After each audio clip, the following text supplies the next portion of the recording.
Salut YouTube, j'espère que vous allez bien. Ici Pauline Agneau et bienvenue dans un nouvel épisode. Aujourd'hui, mes chers amis, je suis honorée, franchement j'étais un peu impressionnée.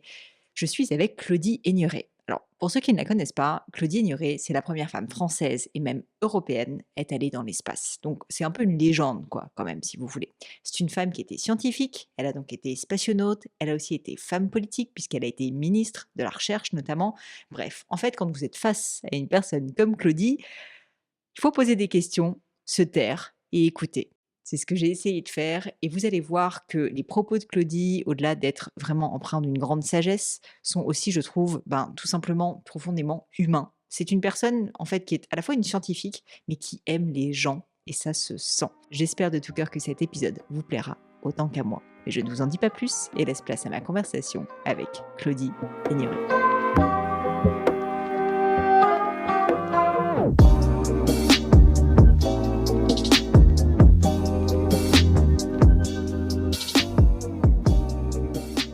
Bonjour Claudie.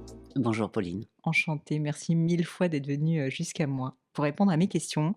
J'ai beaucoup travaillé parce que j'étais un peu impressionnée de vous avoir, je dois vous dire et j'étais très honorée, donc vraiment un grand merci. Je me suis dit que ça serait intéressant de commencer par une phrase que j'ai lue, vous me direz si elle est vraie, si c'est bien vous qui l'avez dite, mais je l'ai trouvée intéressante et je veux bien que vous élaboriez dessus. Cette phrase, ça serait: «Pour terminer, je dirais que je suis plutôt fière de ne jamais vraiment avoir subi, mais plutôt d'être l'entrepreneur de ma vie». Je vous ai dit que j'étais entrepreneur moi-même, donc ça me parle et donc je voulais comprendre qu'est-ce que vous aviez eu derrière la tête finalement quand vous aviez dit cette phrase? Oui Pauline, c'est intéressant. C'est vrai que je me souviens d'employer ces mots parce que ce qui peut-être caractérise un petit peu le parcours que j'ai eu et les choix que j'ai faits, c'était toujours de choisir d'avancer par rapport à des désirs, des engagements, des convictions et ne pas, subir est peut-être un mot fort, mais suivre des choses qu'on m'aurait conseillé de faire. Donc je toujours essayer de déterminer ce parcours sur lequel je voulais, m'engager. À partir d'un désir, à partir d'une conviction que je pouvais apporter quelque chose, à partir d'une conviction que peut-être je pouvais faire changer aussi. Donc c'était entreprendre un parcours personnel, mais en le mettant la plupart du temps quand même et presque toujours au service des autres. Ouais, c'est bien sûr.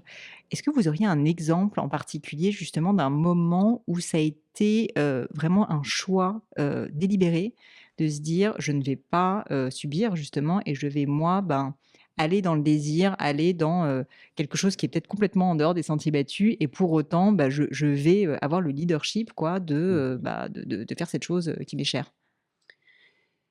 Oui, c'est une question intéressante parce que dans la vie, on peut avoir des opportunités à saisir, mais elles sont là, elles sont présentes. Puis à d'autres moments, c'est à vous de les créer. Et peut-être pour répondre plus spécifiquement à ce que vous venez d'évoquer, est-ce qu'à un moment donné, il y avait peut-être un petit peu un manque par Mmh. rapport à ce que je vivais et qui m'a poussé à me créer moi-même l'opportunité et donc Mmh. entreprendre quelque chose à pousser, une porte. Oui, ça m'est arrivé à une période de ma vie où j'avais vu plein de choses, réussies, auparavant, les missions spatiales, cet engagement politique, on y reviendra, aussi. Puis à un moment donné où, c'était moins vivace, moins excitant ce qui se présentait devant moi. Et là, je me suis dit: «Je vais pas me laisser enfermer dans quelque chose qui me convient pas, parce que ça va pas assez vite ou parce qu'il y a pas assez de résultats, pas d'impact de ce que je peux apporter». Et là, je me suis créé moi-même l'opportunité et bon, je le dis avec beaucoup de fierté parce que j'ai adoré cette période-là de ma vie, qui était de prendre la tête du Palais de la Découverte et la Cité des sciences et de l'industrie. Voilà, en me présentant, en disant: «Je peux être celle qui peut apporter quelque chose dans cet, engagement pour faire en sorte que la science, la technologie soient des choses qu'on puisse s'approprier, qu'on soit tout jeune enfant qui vient visiter, le Palais de la Découverte ou la Cité des sciences ou qu'on soit parents ou grands-parents qui accompagnent ces enfants et ça, c'est pas quelque chose qu'on m'a apporté, c'est moi qui y suis Mmh. allée parce que j'avais voilà, j'avais envie, non pas de me prouver à moi-même quelque chose, mais d'avancer sur quelque chose qui chaque matin faisait me dire: «Oui, allez». j'ai quelque chose à faire, j'y vais, il y a des choses à inventer, il y a des équipes avec lesquelles je vais pouvoir avancer. C'est drôle, vous avez utilisé le terme, être au service des autres et c'est vrai qu'en lisant votre parcours, j'ai vraiment ressenti ça. Le fait, d'être au service, le fait de partager, le fait de transmettre. Bah, là, vous l'évoquiez avec le Palais de la Mmh. Découverte, avec, votre carrière politique, même finalement avec, le monde spatial quoi, je veux dire et puis quand vous étiez, dans le monde médical. C'est une question peut-être stupide, mais d'où ça vous vient, cette envie de transmettre, cette envie de partager, cette envie de donner quoi, d'une certaine manière? Bah, je pense que ça me vient du fait que j'ai reçu beaucoup. Je suis quand même quelqu'un de très privilégié qui a eu une carrière d'astronaute. Je rappelle toujours qu'on doit être 595 dans le monde aujourd'hui, à avoir eu la chance de vivre en orbite des missions spatiales, de s'être enrichi de 10 années d'aventures humaines absolument extraordinaires que, pour ma part, j'ai passé en Russie, près de Moscou, à la Cité des Étoiles, pour l'entraînement, pour la préparation des missions, cette coopération internationale, la structuration de la Station spatiale internationale, enfin des objectifs absolument fantastiques. Donc voilà, ce privilège-là fait que, d'une part, ce que j'ai pu y vivre en regardant par le hublot, en sentant mon corps en microgravité, heu, c'est des choses un peu extra-ordinaires Mmh. et donc on peut pas les garder que pour soi et donc on les partage au retour, on les transmet et puis ça allait, au-delà de ça. C'était je sentais qu'il pouvait y avoir et qu'on ressent ce besoin à un certain moment de sa vie quand on est très jeune ou à d'autres moments, d'avoir un exemple, une inspiration, quelqu'un qui peut vous aider à franchir Mmh. le pas et de façon très lucide et humble quand même, je sais que en transmettant, ça peut être une façon de déclencher et j'en ai souvent d'ailleurs des reconnaissances, après des conférences ou des moments de partage et ça, c'est quelque chose qui est moi et que j'ai envie de continuer à porter parce que c'est important pour ceux qui nous entourent. Certains m'ont fait confiance, si je peux donner confiance à d'autres en partageant, c'est important pour moi. Vous avez, évoqué, un peu en filigrane les rôles modèles, donc des modèles de personnes qui nous inspirent. Est-ce que vous-même, vous avez eu dans votre carrière des personnes comme ça qui vous ont inspiré? Ça peut être des personnes réelles, ça peut être des personnes dans des livres, des rôles modèles, des mentors, enfin des personnes vraiment qui vous ont Mmh. donné envie d'être autre chose? Alors j'emploie pas souvent, pas beaucoup, le mot modèle parce que je trouve que c'est un peu chargé. C'est lourd à porter Mmh. d'être un modèle, surtout, quand il y a une différence de génération, une différence de parcours, hein. Donc j'emploie plutôt un exemple inspirant, plutôt que modèle. On n'a pas à reproduire la vie d'un autre. On a à, dérouler la sienne, à grandir en faisant son parcours et ben, pourquoi pas, à un moment donné, d'être inspiré par un exemple. Alors ces exemples-là, comme vous le dites, ils peuvent être des gens réels qu'on va rencontrer. Ils peuvent être aussi des choses qu'on a lues et moi j'ai été très nourrie dans mon imagination d'enfant par des récits d'explorateurs, par des documentaires et puis je le rappelle toujours, j'avais 12 ans en 1969, en juillet Mmh. 69, donc le premier pas de l'homme sur la lune, pour moi ça a été, bah, à la fois effectivement un être humain qui accomplissait quelque chose qui paraissait complètement impossible, pratiquement inimaginable, inaccessible en tout cas et donc ça c'était un exemple de quelque chose qui devient possible, alors que ça ne le paraît pas au départ. Après ces lectures d'enfance, d'explorateurs, de développer la curiosité, d'explorer, ouais. Pour moi, c'est quelque chose qui m'a guidée. Donc c'est des exemples de la littérature, même parfois de la littérature de science-fiction. Bah, pourquoi pas, hein? Mmh. De temps en temps, il faut pouvoir ouvrir des portes plus largement.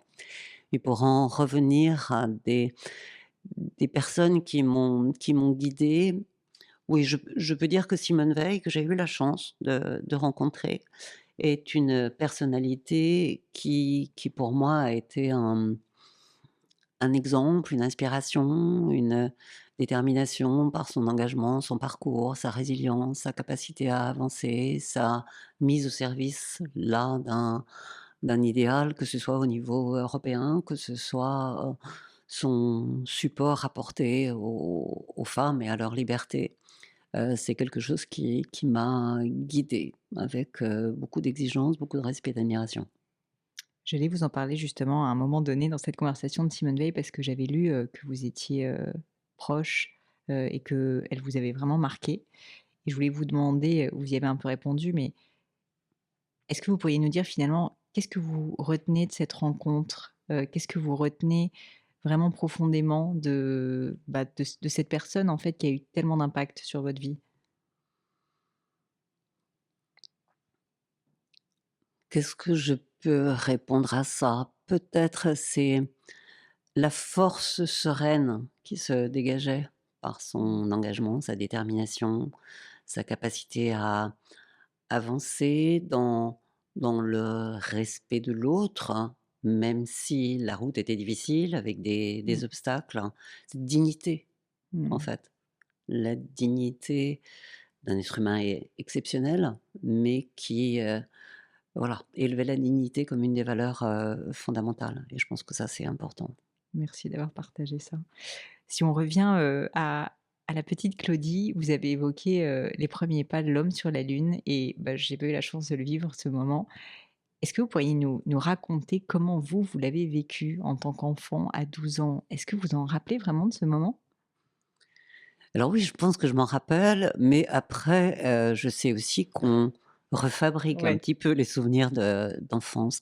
En tout cas, le souvenir que j'en ai, c'est que c'était, voilà, une nuit de juillet, un moment de vacances avec mes parents dans un camping avec frères et sœurs et que, bah, mon père et ma mère nous avaient, non pas autorisé, mais même poussé à regarder la télévision. Je crois qu'il y en avait une dans le camping, on était C'était tous la autour première de fois sans doute. parce qu'il était tard quand même de rester aussi tard et ce que je ressens, c'est qu'en fait, on était tous ensemble dans nos différences, dans un camping, vous savez, des tas de gens, différents, hem, des gens calmes, des gens plus, voilà, non pas excités, mais curieux de voir les choses et à un moment donné, tout s'est arrêté dans la fascination de ce moment. On était tous à l'écoute, à voir. Alors, vous l'avez pas connu, mais un téléviseur noir et blanc Mmh.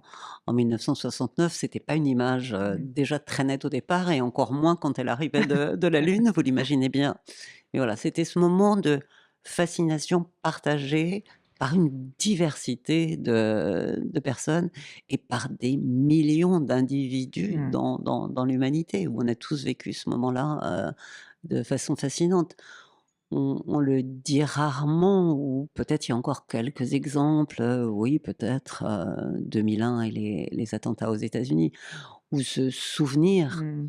de ce qu'on faisait, où on était et même si j'étais très jeune, oui, je revois ce moment-là, pas seulement l'écran, je revois l'endroit où j'étais, je revois les gens autour de moi Mmh. et je revois, mais peut-être que là c'est fabriqué, je revois la lune dans le ciel. Une belle anecdote. Est-ce que c'est ce moment qui vous a donné envie de, bah, vous aussi d'explorer l'espace? C'est peut-être pas un moment qui a, déclenché une certitude, je serai astronaute. Le lendemain du 21 juillet Mais il y 69, a eu une bah, certitude, je me permets de vous interrompre, il y a eu une certitude à un moment donné: «Je serai astronaute»? il y a eu, au moment où j'ai eu ensuite l'opportunité de découvrir cet appel à candidature du CNES, l'Agence Ouais. spatiale française, quand j'étais médecin rhumatologue à l'hôpital Cochin et que j'ai vu cet, appel à candidature sur un profil qui était le mien, chercheur, médecin, pour mener des programmes scientifiques à bord. Là, c'est vrai que ce souvenir d'enfance, nourri par tout ce que mon imagination, les documentaires que j'avais pu voir, les lectures que j'ai fait ensuite, la plongée dans la science-fiction, parce que voilà, ça a inondé quand même toute mon adolescence. Le jour où j'ai vu cet appel à candidature, j'ai ressenti la nécessité et l'évidence de candidater, donc de demander un dossier et j'étais sûre que ça allait marcher. C'est fou. C'est fou.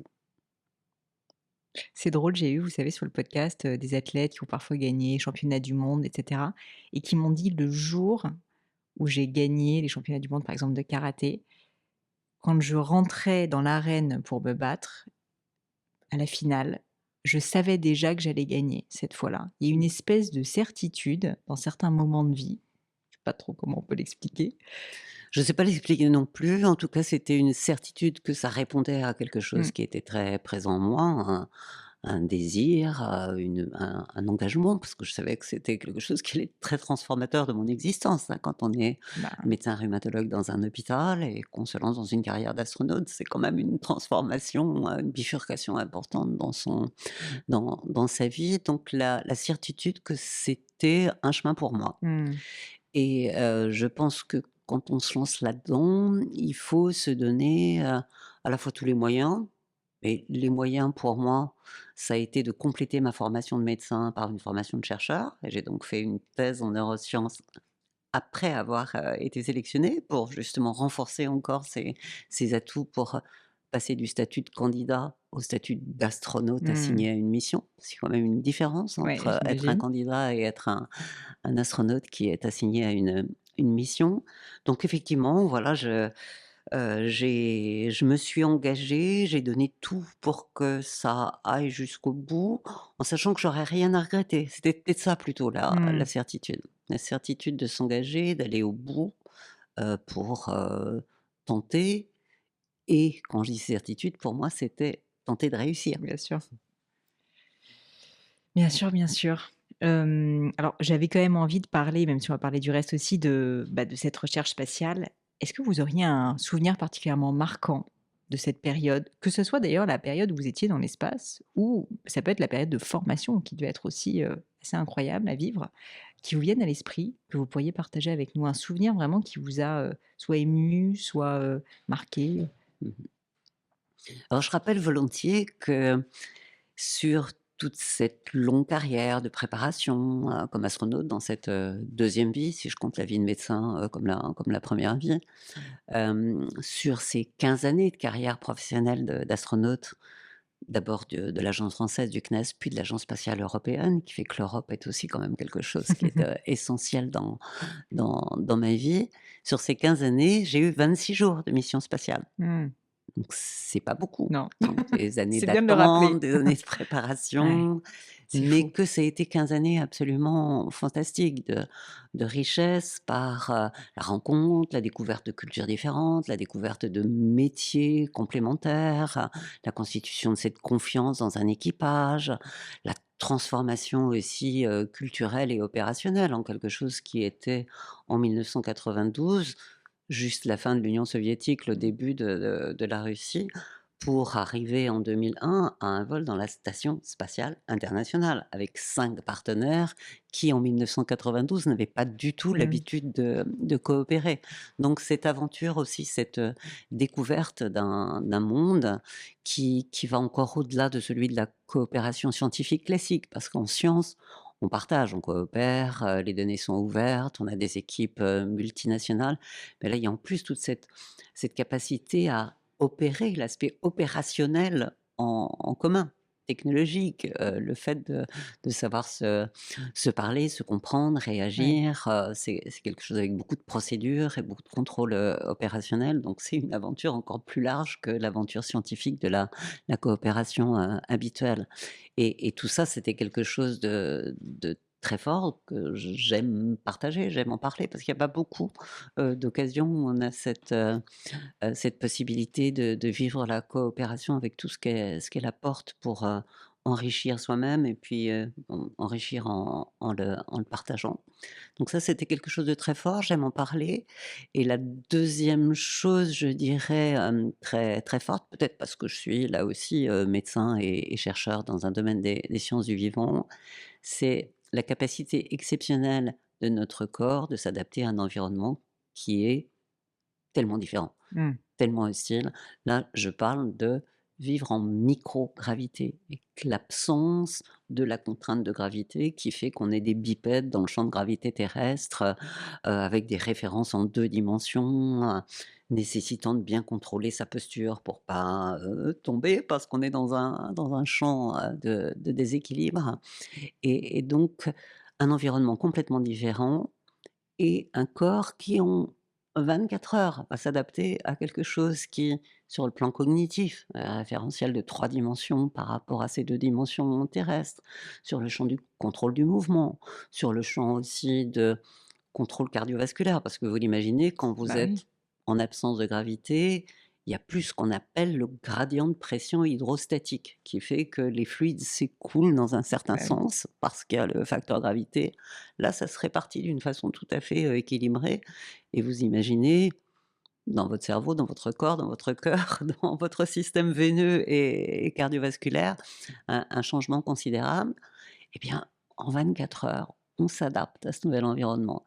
Et moi, ça m'a révélé ce potentiel d'adaptation de choses qui sont masquées par l'environnement. Je parle de la gravité, mais ça peut être d'autres facteurs d'environnement. Et essayer de trouver les leviers qui vont permettre de soulever le rideau, soulever le tapis et trouver des façons de s'en sortir. Et ça, par l'expérience physique et physiologique, voilà, j'ai été épatée, assez surprise et émerveillée par cette capacité d'adaptation. Alors, je vais être peut-être un peu indiscrète, mais concrètement, les premières 24 heures où vous avez pas encore l'adaptation, qui est Mmh. entrée en jeu, qu'est-ce que vous ressentez? Qu'est-ce qui se passe justement, on a le vertige? Enfin, je Alors, quand on arrive en microgravité, c'est vrai qu'on est un peu désorienté parce qu'on se retrouve dans un volume et ouais. donc avec les 3 dimensions. Alors je l'ai déjà dit de multiples fois, mais je vais le répéter, la première fois où j'ai regardé par le hublot de la station spatiale, eh bien, la Terre était au-dessus du ciel. Je dis Mmh. ciel, c'est pas le ciel, c'est le cosmos, c'est Ouais, ouais. noir, hein, c'est pas le ciel bleu et l'Afrique était au-dessus de l'Espagne. Ouais, Et donc ça, c'est c'est désorientant. Vous faites le tour du hublot pour vous remettre dans le sens de ce que vous avez appris, sur, votre atlas de ça géographie. vous Donc c'est force à changer de perspective. voilà, ça fait changer de perspective, changer la façon de contrôler son mouvement aussi, parce qu'on ne marche pas, on se déplace avec, Mmh. impulsion, réaction, donc il faut contrôler le mouvement pour trouver la bonne façon de gérer ses déplacements. Puis ensuite, c'est inconfort par, les redistributions cardiovasculaires qui font que vous avez la tête Mmh. un peu gonflée.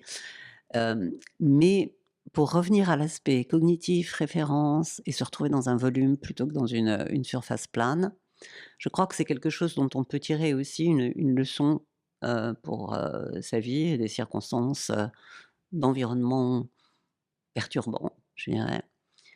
Il faut accepter de passer de l'autre côté. Mmh. C'est-à-dire, si j'avais essayé de rester accroché à ce référentiel de 2D, à ce qui était «ma vie d'avant», hein, entre guillemets, je pense que le temps d'adaptation et de retrouver du confort aurait été beaucoup plus long et là, bah, le choix, qui m'a paru évident, c'est de se dire: «Bon, le 2D, c'était hier, c'était aussi sous les facteurs de charge de la fusée au Ouais, moment de sa phase on doit dynamique, bien parce que sentir. là, on sent bien la Ouais. la gravité.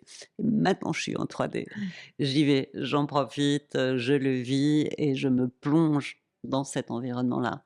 Pas refuser le Ouais. nouveau, mais au contraire y aller en se disant qu'on va découvrir, qu'on va, voilà, s'y adapter comme je disais tout à l'heure Donc et y trouver beaucoup de plaisir. être dans l'accueil du changement plus que la résistance, quoi. Absolument.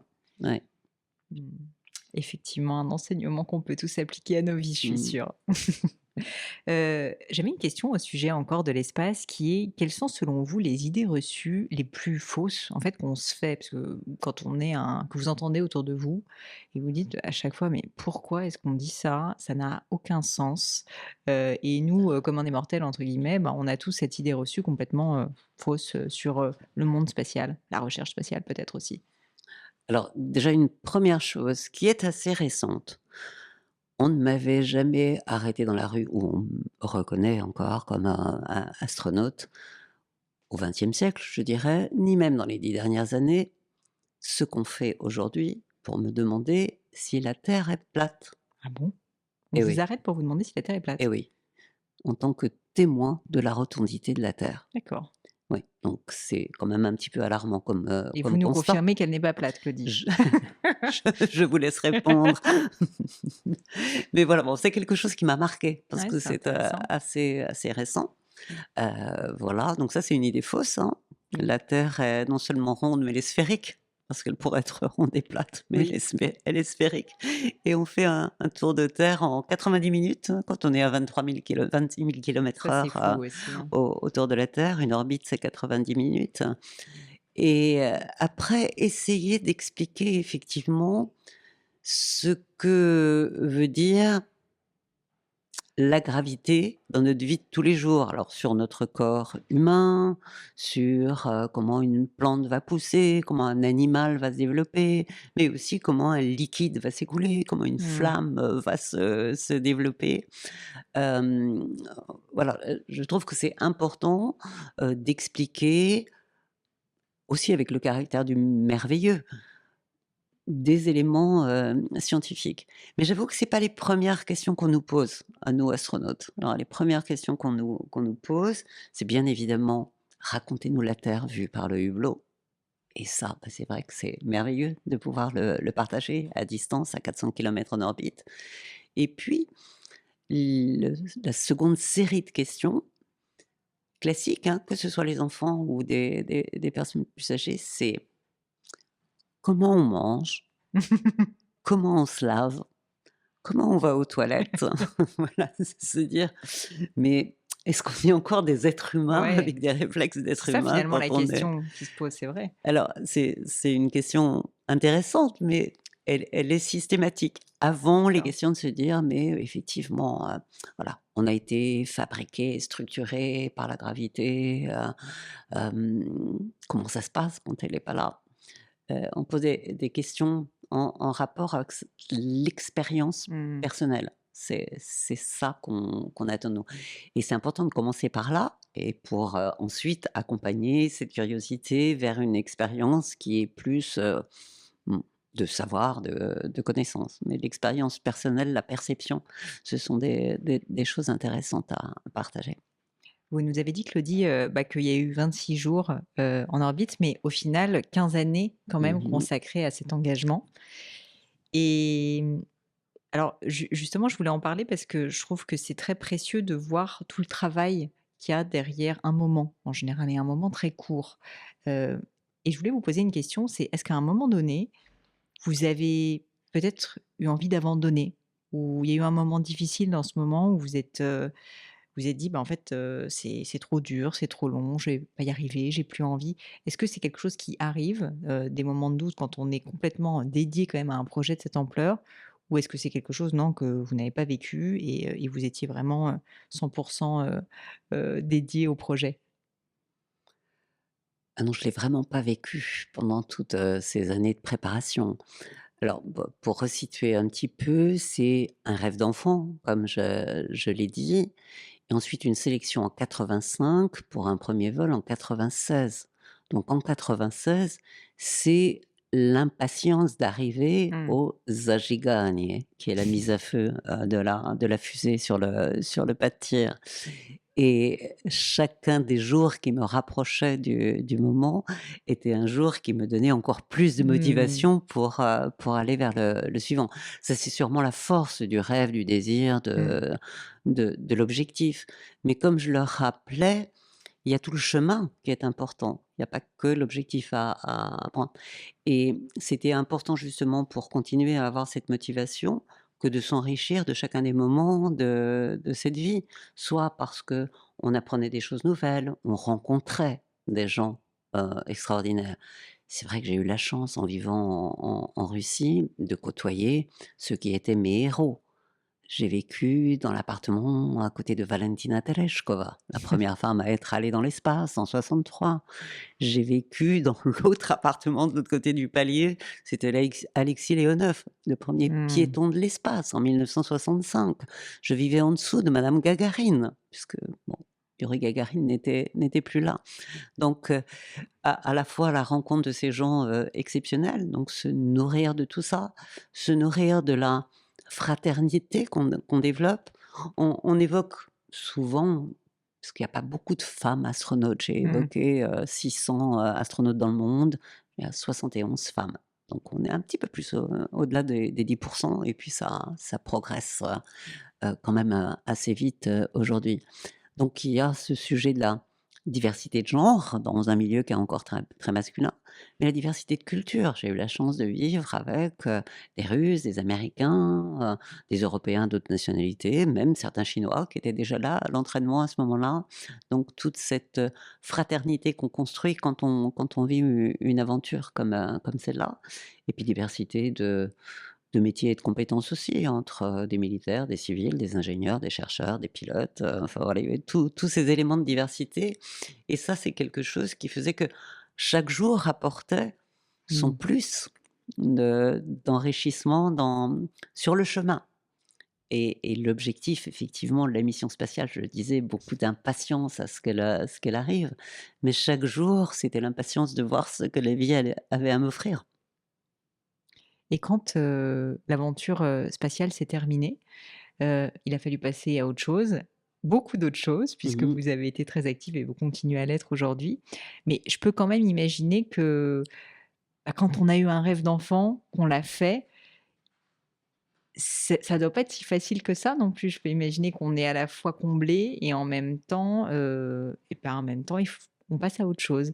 Et donc je voulais vous demander finalement comment vous aviez réfléchi à cette suite Mh. pour continuer, puisque vous êtes un merveilleux exemple justement de plein d'autres engagements, qui ont continué dans le temps. On parlait du Palais de la Découverte et cetera, pour passer ce cap qui est pas toujours facile quand on a touché son Mmh. rêve.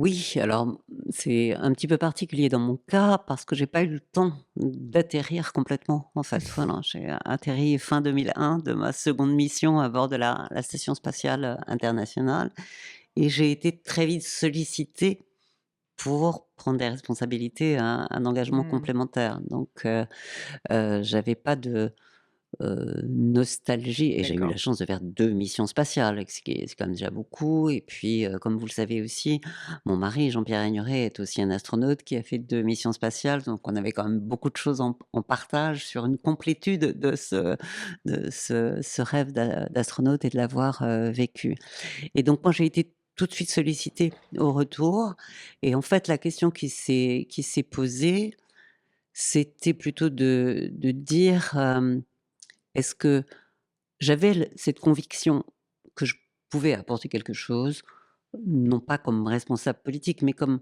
heu, levier de conviction pour faire avancer l'ambition de la recherche, puis l'ambition de l'Europe, puisque c'est les 2 postes ministériels que j'ai occupés.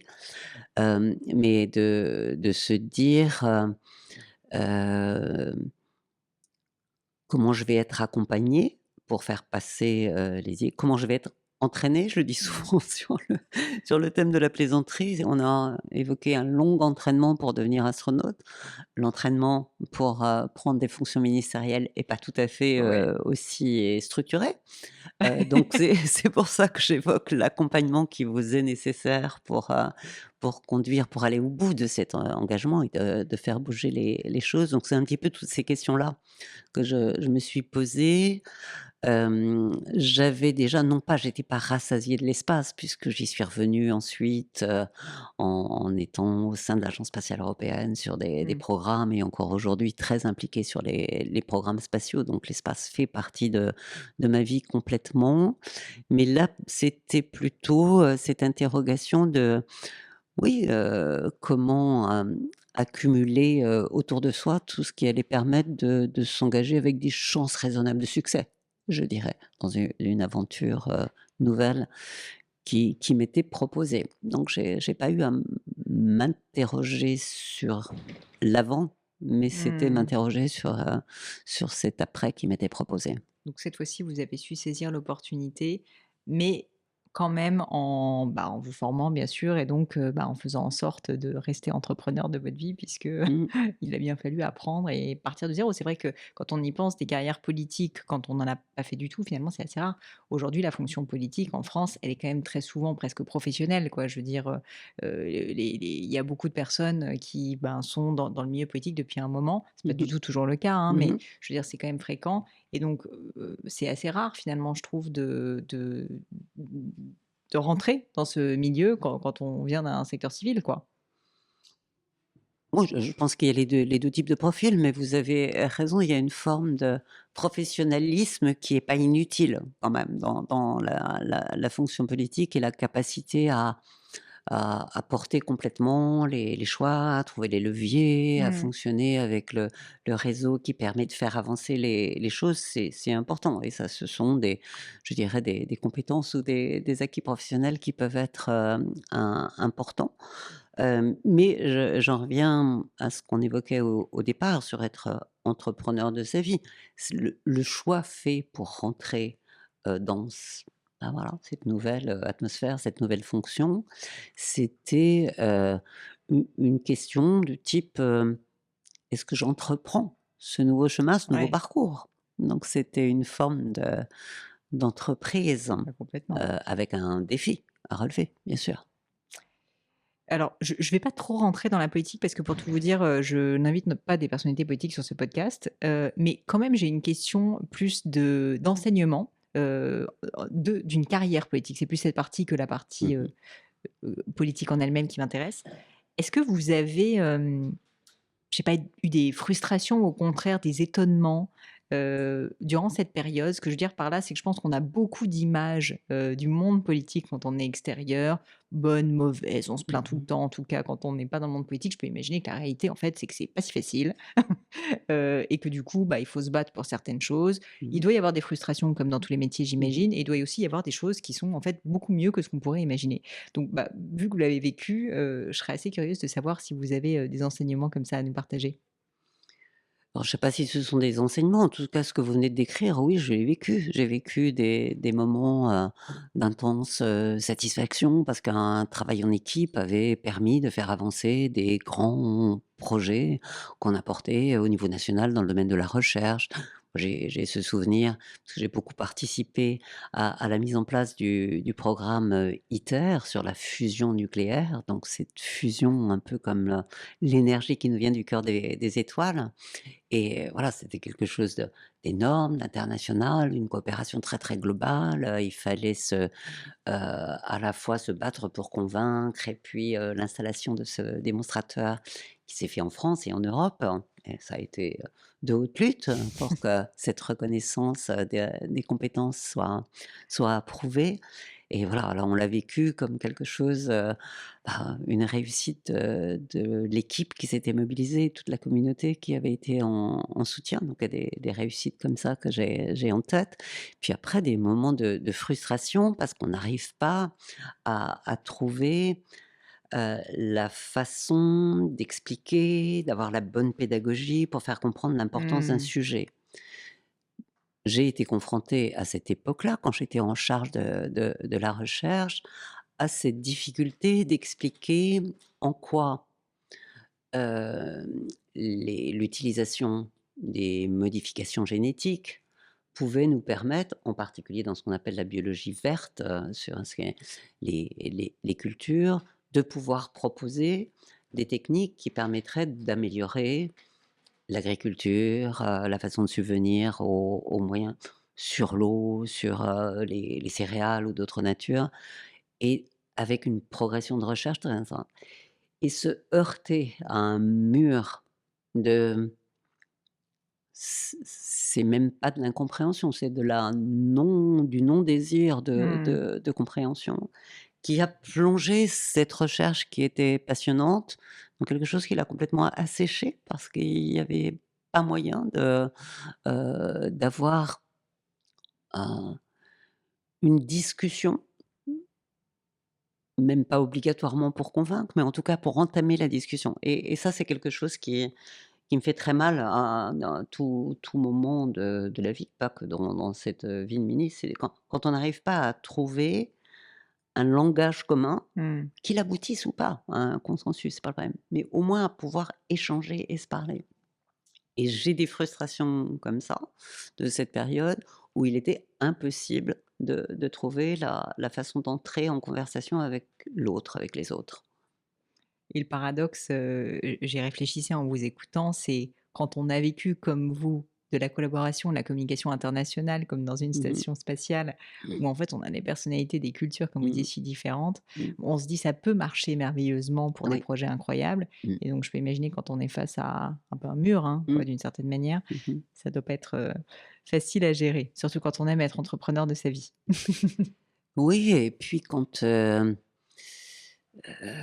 voilà, on parlait d'être, au service d'eux et être au service de l'intérêt général. C'est peut-être quelque chose que j'ai appris aussi, dans cette, transformation par les missions spatiales. Quand vous regardez la planète par le hublot, vous prenez conscience de notre responsabilité en tant qu'individu, de notre responsabilité en tant que société, en tant qu'humanité, en fait, de ce que ça marche le mieux possible sur cette planète.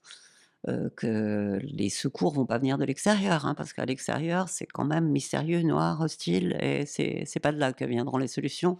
Peut venir que des catastrophes naturelles complémentaires à celles que l'homme, sait créer, quand il préserve mal cette planète. Donc cette notion qu'on doit être au service, même si on est entrepreneur de sa vie, de son entreprise, avec son intérêt économique, malgré tout remettre tout ça en sens dans quelque chose qui prend en compte l'équilibre avec l'intérêt général et le bien commun. On ne peut pas construire Mmh. sa vie ou son chemin sans être attentif à ce qui vous entoure, que ce soit, la planète et son atmosphère ou que ce soit, bah, cette société qui vous entoure. Donc cette notion d'intérêt général, de bien commun, ça veut dire qu'il faut trouver un langage Mmh. pour se parler et pour essayer d'élaborer, d'être meilleuriste, comme le dit un de mes amis, pour, essayer de sortir.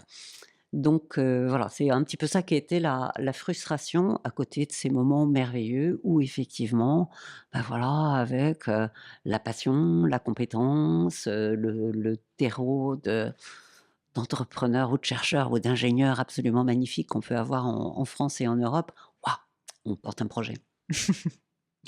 Je voulais parler, avant de terminer sur mon crible, mes questions, de fin, parler de vos engagements et notamment les engagements, au niveau, bah, de la valorisation de la femme dans la Mmh. société.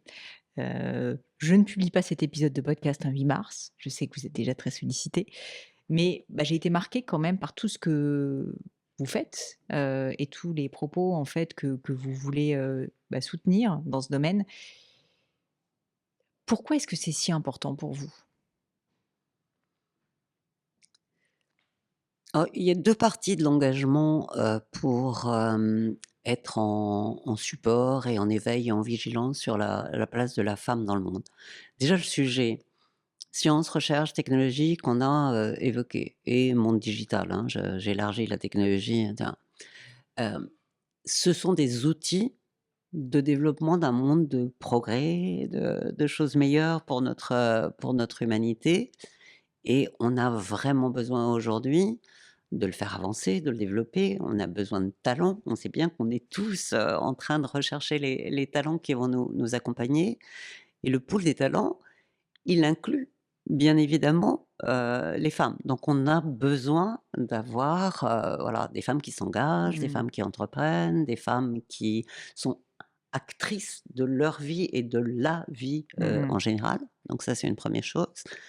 La seconde chose, toujours sur ces métiers, c'est là où je suis le plus engagée, des carrières scientifiques et technologiques, c'est que d'avoir ces outils, cette démarche scientifique, cette, rigueur, qualité dans la façon d'avancer sur son chemin, c'est accéder à une forme de liberté et d'émancipation et bah, c'est ce que j'essaie de faire valoir auprès des jeunes filles. C'est aussi cette capacité à, pour elles-mêmes, trouver des leviers de liberté et d'avancer. Donc j'essaie hem, de parler de ces sujets-là. Alors ensuite, je pense qu'il faut sans doute changer des choses parce que ça fait 30 ans que je suis, sur les estrades, dans les collèges, dans les lycées, dans les universités et que ça bouge pas beaucoup. Heu, alors déjà d'une part, je pense que c'est pas qu'une histoire de femme à femme, hein, c'est une histoire de notre société en général. Donc voilà, qu'on soit tous ensemble à porter quelque chose qui est l'enrichissement par les diversités. Pour peu, je le rappelle souvent, qu'elle soit inclusive et qu'on mette pas simplement les échantillons les uns à côté des autres. Ça a pas beaucoup de sens, mais d'en faire quelque chose qui nous enrichit parce qu'on se l'approprie chacun avec les richesses que l'autre, apporte.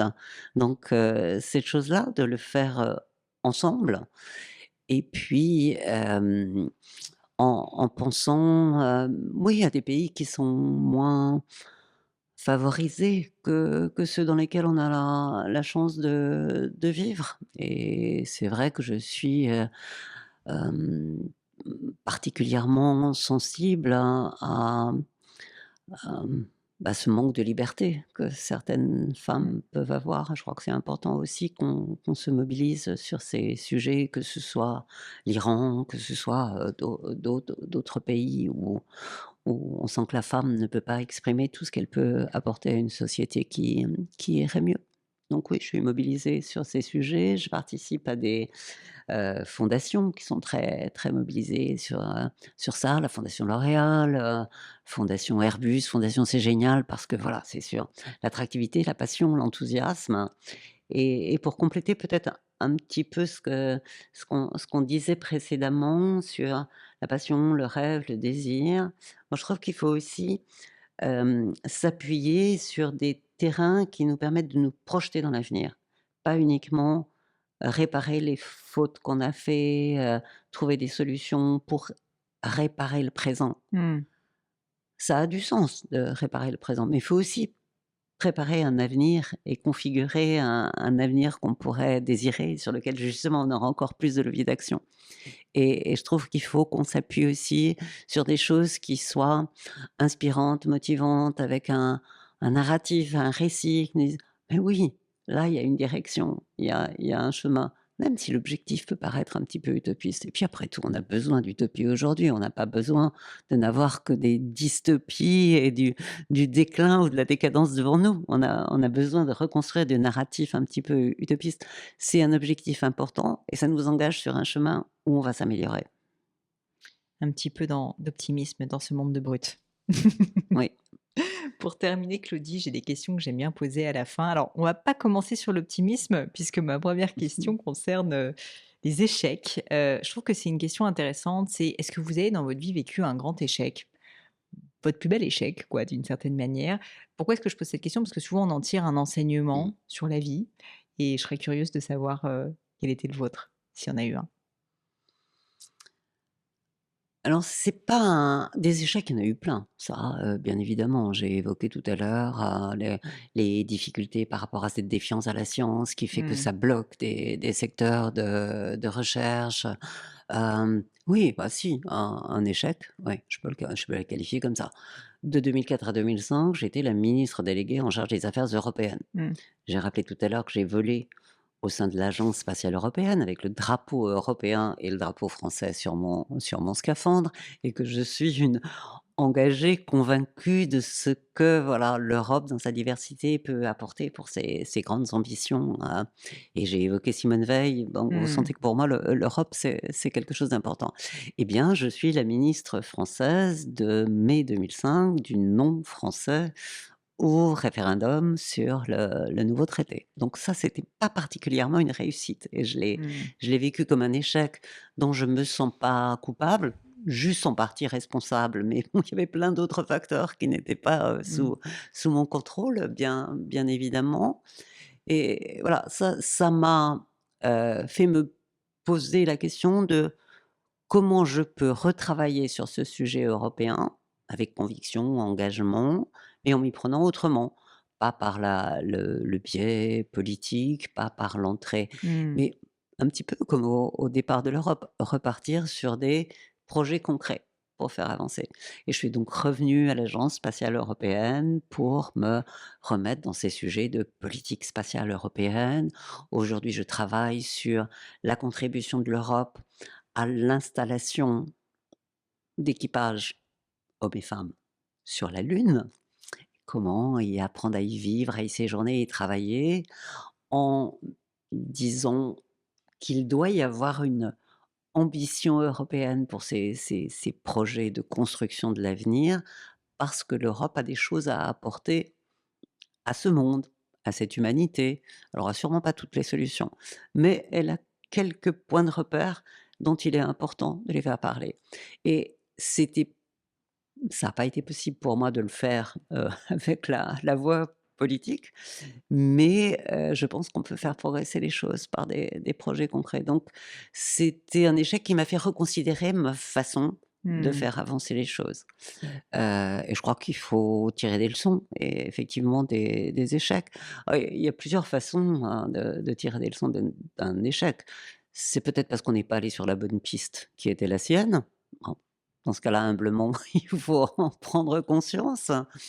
Après, c'est que peut-être il y a un chemin de traverse qui va permettre de retenter le coup. Tout seul ou pas tout seul? Mmh. Et l'autre solution, c'est de le faire avec d'autres, avoir ce cercle de confiance et de support qui va vous permettre d'avancer. Donc il faut toujours se poser ces questions-là par rapport à un objectif que vous n'avez pas atteint immédiatement. Pas obligatoirement le ranger dans ce qui est perdu pour toujours, Oui, mais c'est se dire: ça. «Il y a d'autres façons». L'échec n'est pas définitif. Ben, c'est une façon de réussir la prochaine fois. C'est très bien dit. S'il y avait quelque chose qui était à refaire, alors ça peut être dans votre vie personnelle, professionnelle, qu'est-ce que vous referiez différemment? C'est compliqué de répondre à ça. J'ai quelques petits regrets qui sont de pas être allé marcher sur la lune. Mmh. Mais voilà, j'ai passé l'âge maintenant. Alors c'est le sujet de la transmission, c'est tout à l'heure, parce que moi, je vais pas le faire. Il faut que j'amène d'autres à le faire et que j'accompagne d'autres pour le faire. Voilà, mais ça dépend pas, voilà. C'était la technique était pas prête, la politique était pas prête Mmh. pour que ça puisse, se réaliser. Non, je changerais pas grand-chose, non.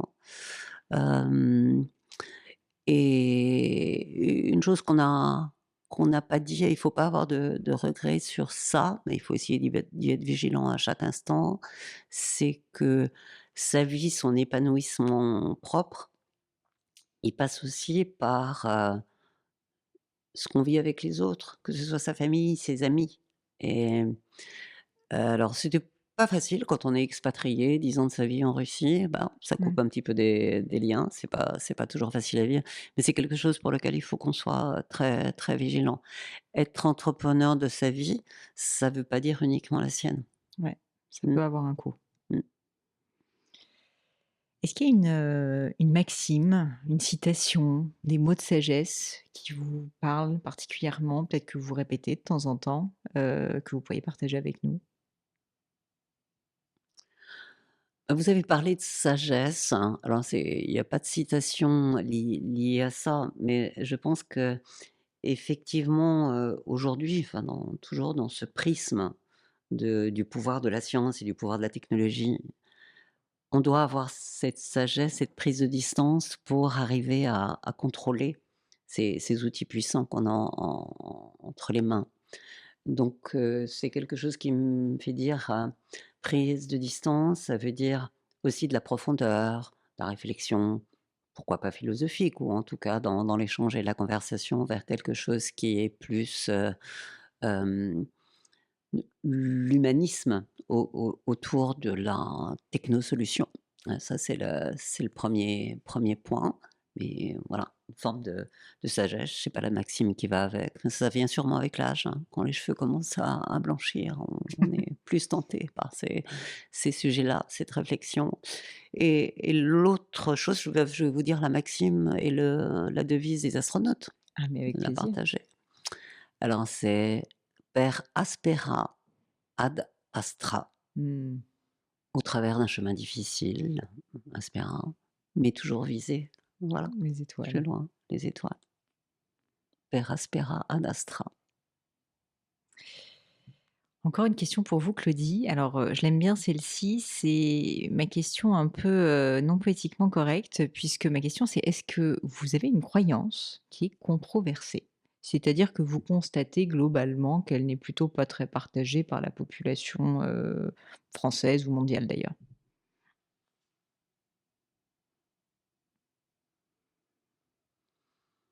Ça me vient pas spontanément à l'esprit, mais je dirais qu'en tout cas, si c'est vraiment quelque chose auquel je crois, je vais faire en sorte d'entraîner avec moi d'autres personnes sur cette conviction.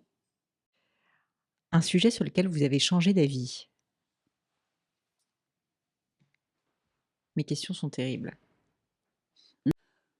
Peut-être, en tant que mère, hein, parce que j'ai une fille qui grandit, qui est adulte maintenant.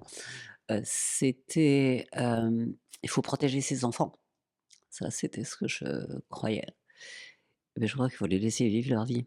Je suis sûre que beaucoup de parents, ont cette croyance qui est donc peut-être controversée et donc Oui, vous me faites 2 réponses pour le prix d'une. ouais. Et enfin, une dernière question qui me tient à cœur parce que je suis, littéraire et j'adore tout ce qui est la littérature donc. Est-ce qu'il y a un livre ou des livres, hein, vous pouvez m'en citer 2-3 si vous le souhaitez, qui vous ont particulièrement marqué? Ça peut être des BD, ça peut être, bah, vous parliez de science-fiction, enfin peu importe, mais des livres qui vraiment ont eu un impact fort sur votre vie, que vous pourriez partager avec nous? Alors oui, il y en a beaucoup parce que j'adore lire moi aussi. Je reviens souvent sur le premier livre qui, avant 1969, ouais, je crois, m'a déjà fait, entrevoir les histoires de lune et d'aventures spatiales. C'est Lucien de Samosate.